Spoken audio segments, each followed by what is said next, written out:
So hello everyone, नमस्कार साथियों। स्वागत है आप सभी का एक बार फिर से डेली करंट अफेयर्स की क्लास में। और आज है साथियों आप लोगों की 19 नवंबर। और आज हम सभी 19 नवंबर से बनने वाले जितने भी मोस्ट इम्पोर्टेंट करंट अफेयर्स के प्रश्न बने, इन सभी प्रश्नों को हम इस क्लास के अंदर डिस्कस करेंगे। तो आप सभी साथी पूरी क्लास में आगे तक बने रहिएगा। लेकिन साथियों, जैसा कि आप सभी को ज्ञात है कि पहले हम लोग मात्र 2 मिनट के अंदर लास्ट क्लास के क्वेश्चनों को रिवीजन करते हैं। उसके बाद हम लोग आज के क्वेश्चनों के बढ़ते हैं। तो एक बार साथियों मैं आपको फटाफट से 18 नवंबर के करंट अफेयर्स के प्रश्नों को क्विकली रिवाइज करा देता हूँ। उसके बाद हम लोग आज के क्वेश्चनों को कवर करेंगे। तो जैसा कि दोस्तों लास्ट क्लास के अंदर मैंने आप लोगों को पढ़ाया था कि अभी 73वीं जो मिस यूनिवर्स 2024 है, इसकी जो विजेता है ये भी कौन बनी है? तो ये बनी है साथियों विक्टोरिया केजर, जो कि कहाँ की थी? तो डेनमार्क की। दूसरा क्वेश्चन मैंने आपको पढ़ाया था कि भी नेपाल ने भारतीय ग्रिड के माध्यम से किस देश को बिजली आपूर्ति ये शुरू की है? तो ये की थी दोस्तों बांग्लादेश को नवंबर 2024 में। अभी नाइजीरिया के जो दूसरा सर्वोच्च सम्मान है जिसका नाम है grand commander of the order of the niger, इससे किसे सम्मानित किया गया था? तो ये किया गया था पीएम मोदी को। किसने अभी नवंबर 2024 में भारत के संचार उपग्रह जिसका नाम है GSAT-20 इसको लॉन्च किया है? तो ये एलन मस्क की कंपनी, नाम है जिसका स्पेस एक्स। मॉरिशस में मैंने आपको भारत के उच्चायुक्त तो बताए थे, जो कि कौन बने हैं? तो अनुराग श्रीवास्तव। दुनिया के पहले महिला बस डिपो के बारे में पढ़ाया था मैंने आपको, जिसका नाम है सखी डिपो। इसका उद्घाटन कहाँ पर हुआ था? तो दिल्ली के सरोजिनी नगर के अंदर। भारतीय जो अंतर्राष्ट्रीय फिल्म महोत्सव है ये कहाँ पर आयोजित किया रहा है? तो गोवा के अंदर। इसके लिए अंतर्राष्ट्रीय जो जूरी का अध्यक्ष है ये भी किससे बनाया गया है? तो आशुतोष गोवारिकर को। अभी कहाँ पर प्रसिद्ध है जोल जीबी मेले का उद्घाटन हुआ था? तो उत्तराखंड के अंदर। राष्ट्रीय प्रेस दिवस के बारे में पढ़ाया था, जो कि हर साल 16 नवंबर को मनाया जाता है। और लास्ट क्वेश्चन पढ़ाया था मैंने आपको 10वां कि भी 6G के लिए इंटेलिजेंट जो रिसीवर है ये किस संस्थान ने विकसित किया है? तो IIT इंदौर ने। आई होप साथियों आपको 18 नवंबर के सारे करंट अफेयर्स के प्रश्न क्लियर होंगे। अब हम लोग आज के क्वेश्चनों की बढ़ते हैं। तो आज का पहला क्वेश्चन आप लोगों के सामने रहा है और आप लोगों से पूछ रहा है कि अभी नवंबर 2024 में फिलीपींस में आए सुपर जो टाइफून है इसका नाम क्या है? तो इसके साथ ही जो नाम दिया है ये टाइफून मानिए दिया है। करेक्ट आंसर होगा ऑप्शन नंबर डी। देखिए दोस्तों, ये जो टाइफून मानिए है ये एक महीने में अभी फिलीपींस में आने वाला छठवां उष्ण कटिबंधीय चक्रवात है। हालांकि साथियों यदि आप लोगों को याद हो तो मैंने अक्टूबर महीने के अंदर ही फिलीपींस में आए 2 टाइफून के बारे में और पढ़ाया था आप लोगों को, जिसमें से एक का नाम था टाइफून ट्रेमी और दूसरे का नाम था टाइफून कांगरे। इनके द्वारा क्या है कि यहाँ पर बाढ़ और भूस्खलन से 162 लोगों की मृत्यु हो गई थी। और अब ये तीसरा है जिसका नाम है टाइफून मानी। अब बात करते जाते हम लोग फिलीपींस के बारे में। तो पहले आप लोग मैप में लोकेशन देखिए फिलीपींस देश की। जितना भी दोस्तों मैंने ब्लैक कलर से ये पार्ट मार्क कर रखा है ये आपका फिलीपींस। फिलीपींस की यदि आप लोगों से राजधानी पूछे तो ये मनीला। फिलीपींस में मुद्रा क्या चलती है? तो फिलीपीनी पैसो। और यहाँ के राष्ट्रपति कौन है? नाम है इनका मार्कोस जूनियर। अब ये साथियों टाइफून से संबंधित क्वेश्चन है। तो अभी तक मैंने आपको जितने भी टाइफून या फिर चक्रवात से संबंधित करंट अफेयर्स के प्रश्न पढ़ाए वो एक बार मैं आपको रिवीजन करा देता हूँ जल्दी से। तो जैसे कि दोस्तों मैंने आपको जापान में 2 टाइफून के नाम पढ़ाए थे। एक तो मैंने आपको पढ़ाया था शान शान और दूसरे टाइफून का मैंने आपको नाम पढ़ाया था एम्पिल। इन दोनों ने क्या है कभी जापान को प्रभावित किया था। टाइफून गेमी के बारे में मैंने आपको पढ़ाया था, जो कि इस साल चीन में आने वाला सबसे शक्तिशाली टाइफून भी था। इस साल उष्ण कटिबंधीय चक्रवात के बारे में पढ़ाया था मैंने आपको, जिसका नाम है अल्वारो। इसने मेडागास्कर को प्रभावित किया था। और जो हेलेन तूफान है इससे अभी अमेरिका में क्या है कि 52 लोगों की मृत्यु हो गई थी। ये चारों का चारों जो टाइफून है ये याद रखिएगा। अब आज को हम लोग दूसरे क्वेश्चन की ओर बढ़ते हैं। आज का साथियों आपको जो दूसरा क्वेश्चन है ये अपॉइंटमेंट से संबंधित है और ये महत्वपूर्ण भी है साथियों, इस पर स्टार मार्क कर लीजिएगा। ये अपॉइंटमेंट आपको डेफिनेटली एग्जाम में देखने को मिलेगा। आप लोगों से पूछ रहा है कि हाल ही में भी किसे जो इंटरपोल है इसका नया प्रमुख नियुक्त किया गया है। ये बना दिया साथियों बाल्डीसी और कीजा को। करेक्ट आंसर होगा आपको ऑप्शन नंबर बी। ये दोस्तों मैं ऑप्शन में करेक्शन कर दूंगा, तो याद रखिएगा इसका जो सही उत्तर है ये बाल्डीसी उर्कीजा ही है और ये भी इंटरपोल के नए प्रमुख बन चुके हैं। ये है कहाँ के, तो ये साथियों ब्राजील के पुलिस कमिश्नर है वाल्डीसी उर्कीजा, जो कि अब इंटरपोल के नए महासचिव बन गए हैं। यदि आप लोगों से पूछे कि जो बाल्डीसी उर्कीजा है इन्होंने स्थान किसका लिया है, तो इन्होंने जुर्गेन स्टॉक का स्थान लिया है। बात करते पहले हम लोग इंटरपोल के बारे में। तो इंटरपोल का साथियों जो गठन है ये 7 सितंबर 1923 को हुआ था और मुख्यालय साथियों कई बार पूछा गया है रेलवे के एग्जाम में। मुख्यालय कहाँ है इसका, तो लियोन फ्रांस के अंदर। महासचिव कौन बन गए, तो ये बाल्टीसी उर्कीजा बन गए, जो कि 9वें नंबर के हैं। और एक क्वेश्चन और याद रखिएगा कि 7 सितंबर को हर साल पुलिस सहयोग का अंतर्राष्ट्रीय दिवस में मनाया जाता है। अब मैं साथ आपको नवंबर महीने के न्यूली अपॉइंटमेंट बता देता हूँ, जो कि मैंने आपको पूरे नवंबर महीने के अंदर पढ़ाए सारे के सारे अपॉइंटमेंट। एक बार आप लोग इनको रिवीजन कर लीजिए। ये सारे के सारे साथियों नए अपॉइंटमेंट है जो कि मैं नवंबर महीने के अंदर पढ़ाया मैंने आपको। जैसे कि दोस्तों मैंने आपको अमनदीप जोहल का नाम पढ़ाया था, इनको भी professional golf tour of India का नया सीईओ बनाया गया था। अरविंद सिंह सानी का नाम पढ़ाया था, इनको भी इंडियन ऑयल कॉरपोरेशन का नया अध्यक्ष बनाया गया था। माइकल बोर्ड्स का नाम पढ़ाया था, इनको भी अमेरिका देश में नेशनल सिक्योरिटी जो एडवाइजर है ये भी बनाया गया है। हर्षवर्धन अग्रवाल की बात करें तो ये फिक्की के नए अध्यक्ष बने थे। सूसी बिल्स का नाम पढ़ाया था, इनको व्हाइट हाउस में नया चीफ ऑफ स्टाफ बनाया गया है। आशीष खन्ना की बात करें तो ये अंतर्राष्ट्रीय सौर गठबंधन के नए महानिदेशक बने हैं। और केमी बेडे नोच का नाम पढ़ाया था, इनको भी ब्रिटेन की जो कंजर्वेटिव पार्टी है ये इसका नेतृत्व संभालने वाली पहली अश्वेत महिला बनी थी। अब आज का साथियों तीसरा क्वेश्चन देखिए। आज का तीसरा क्वेश्चन आप लोगों से पूछ रहा है कि अभी किस राज्य सरकार ने एक पहल शुरू की है जिसका नाम है आओ और सौर ऊर्जा परियोजना स्थापित करें। आप लोगों को ये बताना है कि ये पहल किस राज्य सरकार ने शुरू की है। इस पहल का जो शुभारंभ है यह भी हिमाचल प्रदेश ने किया है। सही उत्तर होगा ऑप्शन नंबर बी। अभी हिमाचल प्रदेश सरकार ने कहा है कि सौर ऊर्जा परियोजना को प्रोत्साहन करने के लिए आओ और सौर ऊर्जा परियोजना स्थापित करें, यह पहल शुरू की है। इस पहल का उद्देश्य क्या है, तो युवा और उद्यमियों को निजी क्षेत्र में सौर ऊर्जा परियोजना स्थापित करने की सुविधा प्रदान करना। और इस योजना के तहत क्या है कि राज्य सरकार ने निजी क्षेत्र को 300 मेगावाट ग्राउंड माउंटेड सौर परियोजना आवंटित की है। बात करते साथियों हमने हिमाचल प्रदेश के बारे में। तो हिमाचल प्रदेश का जो गठन है ये 25 जनवरी 1971 को हुआ था। मुख्यमंत्री यहाँ के कौन है, तो सुखविंदर सिंह सुक्खू। राज्यपाल यहाँ के शिव प्रताप शुक्ला। और यहाँ के साथ ही दो राजधानी है, एक तो समर और दूसरी विंटर।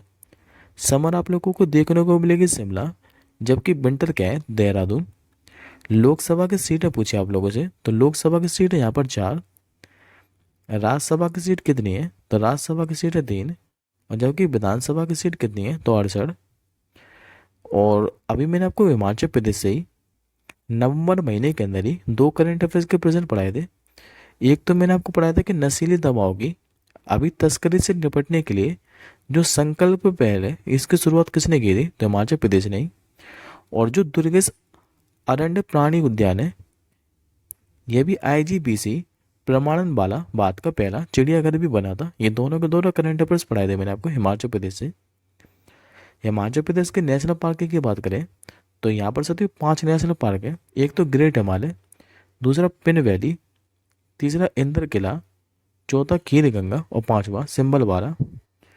हिमाचल प्रदेश के लोक नृत्य की बात करें तो एक तो आपको को याद रखना है नाटी, दूसरा आपको याद रखना है डांगी और तीसरा छपेली।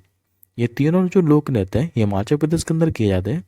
और हिमाचल प्रदेश के दोस्तों दर्रे के बारे में और पूछता है, तो दर्रे ये तो याद रखिएगा, एक तो है सिपकला दर्रा, दूसरा है रोहतांग दर्रा, और तीसरा है बड़ा लाचीला दर्रा। ये तीनों के तीनों जो दर्रे हैं हिमाचल प्रदेश के अंदर स्थित है।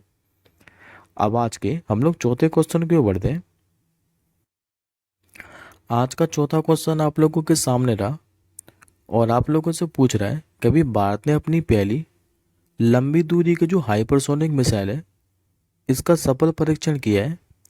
आप लोगों को दोस्तों ये बताना है कि इसे कितने किलोमीटर अधिक के पेलोड के लिए डिजाइन किया गया है। तो इसे साथियों 1500 से अधिक किलोमीटर के पेलोड के लिए डिजाइन किया गया है। तो करेक्ट आंसर होगा आपका ऑप्शन नंबर ए। देखिए साथियों, अभी डीआरडीओ ने कहा है कि 16 नवंबर को उड़ीसा का जो तट है और यहाँ पर जो डॉक्टर एपीजे अब्दुल कलाम द्वीप है, यहीं से इस हाइपरसोनिक मिसाइल का सफल परीक्षण किया है। हाइपरसोनिक मिसाइल की बात करें तो ये 1500 किलोमीटर से अधिक पेलोड को ले जाने में सक्षम है।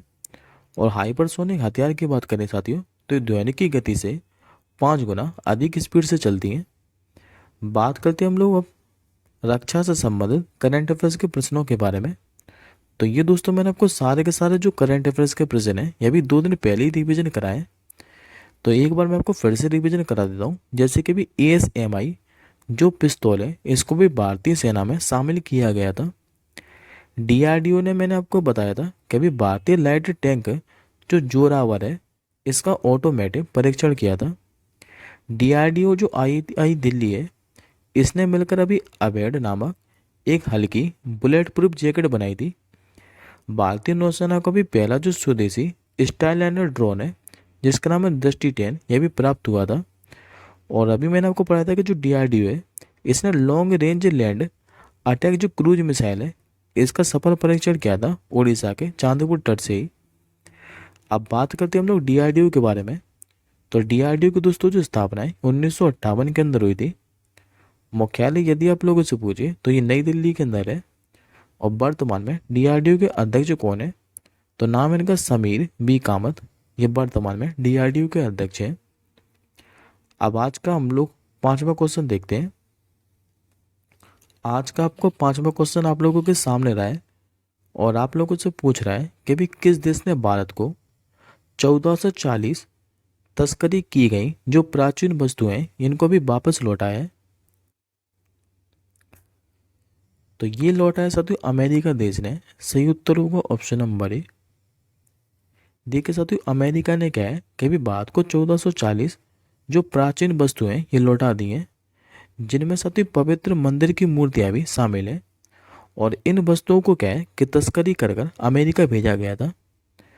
लौटाई गई मूर्तियों में देखें तो एक में साथियों दिव्य नर्तकी को दर्शाया गया है, जिसे 1980 के दशक की शुरुआत में क्या है कि मध्य प्रदेश के एक मंदिर से लूटा गया था। और एक और मूर्ति जिसे तनेसर मदर गॉड से थी, जिसे 1660 के अंदर राजस्थान के तनेसर महादेव गांव से लूटा गया था। बात करते साथियों हम लोग अमेरिका के बारे में। तो राजधानी इधर कई बार बता चुका हूँ जो कि वॉशिंगटन DC, मुद्रा चलती $। और अभी मैंने आपको रिसेंटली बताया कि यहाँ के भी 47वें नंबर के राष्ट्रपति कौन बन गए, तो डोनाल्ड ट्रंप। और सूसी विल्स का नाम ये पिछले क्वेश्चन में आपको रिवीजन कराया है, ये भी बाउट टाइम्स की नई चीफ ऑफ स्टाफ बनी है। अब बढ़ते हम लोग आज के 6वें क्वेश्चन की ओर। आज का आपका साथ जो 6वां क्वेश्चन है ये भी महत्वपूर्ण है, हालांकि अपॉइंटमेंट से संबंधित है और इम्पोर्टेंट है। आप लोगों से पूछ रहा है कि भाई श्रीलंका के इतिहास में प्रधान न्यायाधीश का पद संभालने वाली जो दूसरी महिला है ये भी कौन बनी है। ये बन चुके साथियों मृदु निरूपा विदुषिनी फर्नांडो। करेक्ट आंसर होगा ऑप्शन नंबर सी। ये जो साथियों मृदु निरूपा विदुषिनी फर्नांडो है, ये श्रीलंका के संवैधानिक परिषद से देश के प्रधान न्यायाधीश के रूप में इनको नियुक्त किया गया है। और ये साथियों 2011 में सीरानी जो भंडार नायक है इन्हीं के बाद प्रधान न्यायाधीश का पद संभालने वाली ये दूसरी महिला बनी है। पहली कौन सी थी, तो सीरानी भंडार नायक है। बात करते हैं हम लोग श्रीलंका के बारे में। तो मैप में पहले दोस्तों लोकेशन देख लीजिए श्रीलंका की। जितना भी दोस्तों आप लोगों को हाईलाइट पार्ट दिखाई दे रहा है ये आपका श्रीलंका। श्रीलंका की यदि आप लोगों से राजधानी पूछे तो ये श्री जयवर्धनेपुरे कोटे। मुद्रा के चलती यहाँ पर, तो मुद्रा चलती साथियों श्रीलंका रुपया। राष्ट्रपति कौन है यहाँ के, तो नए बने थे दोस्तों यहाँ के राष्ट्रपति, ये बने थे अनुरा कुमार दिसानायके। जबकि प्रधानमंत्री भी यहाँ के नए ही बने थे, नाम है इनका हरिनी अमर सूर्या। अब आज का दोस्तों आप लोग 7वां क्वेश्चन देखिए। आज का आपका साथियों जो 7वां क्वेश्चन है ये काफ़ी ज़्यादा महत्वपूर्ण है। इस क्वेश्चन पे आप लोग डबल स्टार मार्क कर लीजिए। ये क्वेश्चन आपको किसी न किसी एग्जाम में डेफिनेटली देखने को मिलेगा। आप लोगों से पूछ रहा है कि भी किस राज्य के जो गुरु घासीदास तमोर पिंगलाय इसको भी देश के 56वें बाघ अभ्यारण्य के रूप में घोषित किया है। तो ये कर दिए साथियों छत्तीसगढ़ के अंदर। सही उत्तर होगा ऑप्शन नंबर सी। अभी साथियों जो केंद्र सरकार है इसने छत्तीसगढ़ में जो गुरु घासीदास तमोर पिंगलाय इसको भी देश के 56वें बाघ अभ्यारण्य के रूप में घोषित किया है। और बात करें गुरु घासीदास तमोर पिंगला बाघ अभ्यारण्य के बारे में, तो ये 2829 वर्ग किलोमीटर में फैला हुआ है। अब एडिशनल इंफॉर्मेशन के अंदर मैं आपको 55वां और 54वां भी बता देता हूँ। हो सकता है दोस्तों आप लोगों से एग्जाम में पूछ ले। तो याद रखेंगे मध्य प्रदेश का जो वीरांगना दुर्गावती टाइगर रिजर्व है इसको देश का 55वां टाइगर रिजर्व घोषित किया गया था। जबकि 54वां किसे किया गया था, तो राजस्थान के अंदर धौलापुर करौली टाइगर रिजर्व को। अब इसी में दोस्तों आप लोगों को एक क्वेश्चन और याद रखना है। ये क्वेश्चन साथियों कई बार एग्जाम में पूछ चुका है और ना जाने साथियों कितने एग्जाम में पूछ चुका है। यदि आप लोगों से पूछे कि भारत में बाघों के संरक्षण के लिए जो प्रोजेक्ट टाइगर है इसकी शुरुआत कब की गई थी, तो याद रखेंगे दोस्तों 1973 के अंदर। ये काफ़ी ज़्यादा महत्वपूर्ण प्रश्न है और ना जाने कितने एग्जाम में पूछ चुका है।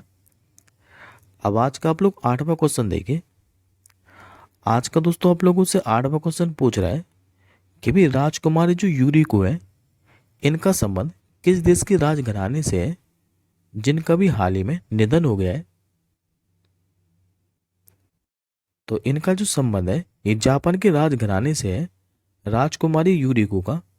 और इनका भी साथियों 101 वर्ष की आयु में क्या है कि निधन हो गया है। इन्होंने दोस्तों 1941 में गए कि प्रिंस मिकासा से शादी की थी और इन्होंने द्वितीय विश्व युद्ध की कठिनाइयों का भी क्या है कि सामना किया था। बात करते हैं अब हम लोग जापान से रिलेटेड। तो याद रखेंगे जापान की राजधानी क्या है, तो टोक्यो। मुद्रा की चलती है तो जापानी येन। और यहाँ के प्रधानमंत्री कौन बने थे अभी, तो शिगेरू इशिबा। अब साथ ही में आपको एडिशनल इन्फॉर्मेशन के अंदर जितने भी व्यक्तियों के अभी रिसेंटली निधन हुए हैं उनके बारे में एक बार मैं आपको रिवीजन करा देता हूँ। हालांकि दोस्तों मैं आपको कई बार रिवीजन करा चुका हूँ और अब मैं दोस्तों आशा भी करता हूँ कि आप लोगों को ये याद हो चुके होंगे सारे के सारे नाम। तो सबसे पहले दोस्तों आपको प्रसिद्ध नृत्यांगना का नाम पढ़ाया था यामिनी कृष्णमूर्ति का। इनका संबंध भरतनाट्यम से था। अली अकबर खान के शिष्य बताए थे मैंने आपको जिनका नाम है राजीव तारानाथ। ये प्रसिद्ध सरोद वादक थे। पश्चिम बंगाल के पूर्व मुख्यमंत्री बुद्धदेव भट्टाचार्य का भी निधन हो गया था। गांधीवादी सुवना रनाडे का नाम पढ़ाया था। इनको किस वर्ष पद्म भूषण दिया गया था, 2011 के अंदर। नटवर सिंह का भी निधन हुआ था, ये विदेश मंत्री थे। मधुबनी पेंटिंग के जो प्रख्यात कलाकार थी जिनका नाम है गोदावरी दत्त, इनका निधन हुआ था और इन्हें किस वर्ष पद्मश्री दिया गया था, 2019 के अंदर। रामनारायण अग्रवाल ये अग्नि मिसाइल के जनक थे। सबसे फेमस नाम पढ़ा था मैंने आपको बिहार कोकिला का नाम। ये विशेष रूप से अपने छठ पूजा के गानों के लिए फेमस थी, शारदा सिन्हा। और इनका भी हाल ही में निधन हुआ था। और पंडित रामनारायण का नाम पढ़ाया था मैंने आपको जो कि सारंगी वादक थे। इनका भी अभी रिसेंटली निधन हुआ है और इनको 2005 में पद्म भूषण से विभूषण से सम्मानित किया गया था जो कि भारत का दूसरा सर्वोच्च नागरिक सम्मान है। अब आज का आप लोग 9वां क्वेश्चन देखिए। आज का 9वां क्वेश्चन आप लोगों के सामने रहा है और आप लोगों से पूछ रहा है कि अभी कौन सा देश भारतीय नौसेना के जहाजों के लिए एकीकृत एंटीना प्रणाली जिसका नाम है यूनिकॉर्न ये प्रदान करने पर अभी सहमत हुआ है। तो ये जो साथियों देश थे ये जापानी है। सही उत्तर होगा ऑप्शन नंबर डी। अभी जापान क्या है कि भारतीय नौसेना के जहाज़ों के लिए एकीकृत जो एंटीना प्रणाली है जिसका नाम है यूनिकॉर्न तकनीक, यह भी प्रदान करने पर सहमत हो गया है। और यूनिकॉर्न की बात करें तो इसका नाम क्या है, तो यूनिफाइड कॉम्प्लेक्स रेडियो एंटीना, या फिर इसी को नोरा 50 भी बोलते हैं। ये जो साल दोस्तों समझौता है यह भी 15 नवंबर को हुआ है जापान की राजधानी टोक्यो के अंदर। और भारतीय नौसेना जहाज़ों में उपयोग किए जाने वाले जो यूनिकॉर्न का है, इसका जो उत्पादन है ये बेंगलुरु के अंदर स्थित बाथ इलेक्ट्रॉनिक लिमिटेड और जापान का जो एनईसी कॉरपोरेशन है इन्हीं की सहायता से किया जाएगा। अब बात करते हैं दोस्तों लोग जापान के बारे में। तो पिछले क्वेश्चन में आप लोगों को पढ़ा चुका हूँ। जापान की राजधानी टोक्यो, मुद्रा चलती जापानी येन, और नए प्रधानमंत्री कौन बने थे, तो शिगेरू इशिबा। अब आज का 10वां क्वेश्चन देखिए। आज का आपका जो 10वां क्वेश्चन है ये दिवस से अभी 15 नवंबर 2024 को किस क्रम की गुरु नानक जी की जयंती मनाई गई है। तो 2024 के अंदर साथ जो सिखों के पहले गुरु थे गुरु नानक जी, इनकी इस बार 555वें नंबर की जयंती मनाई गई है। तो सही उत्तर होगा ऑप्शन नंबर सी। और गुरु नानक जी की जयंती को साथियों गुरु पर्व के रूप में भी जाना जाता था। ये सिख के गुरु के संस्थापक भी थे। बात करते साथ हम लोग गुरु नानक जी के बारे में, तो इनका जन्म की पूछे आप लोगों से, तो ये कार्तिक पूर्णिमा का तिथि को 1469 के अंदर हुआ था। और ये पहले सिख गुरु जबकि सिख धर्म के संस्थापक भी थे। इनकी जयंती को ही क्या है कि गुरु नानक जयंती के रूप में मनाया जाता है। और सिखों का सबसे जो पवित्र ग्रंथ है इसका क्या नाम है, तो गुरु ग्रंथ साहिब, याद रखेंगे। अब आज का आप लोग आखिरी क्वेश्चन देखिए जो कि आज का आपका 11वां क्वेश्चन है। आज का 11वां क्वेश्चन आप लोगों से पूछ रहा है कि निम्नलिखित में से किसने अभी उड़ीसा राज्य के तटीय गांवों को सुनामी रेड्डी के रूप में मान्यता दी है।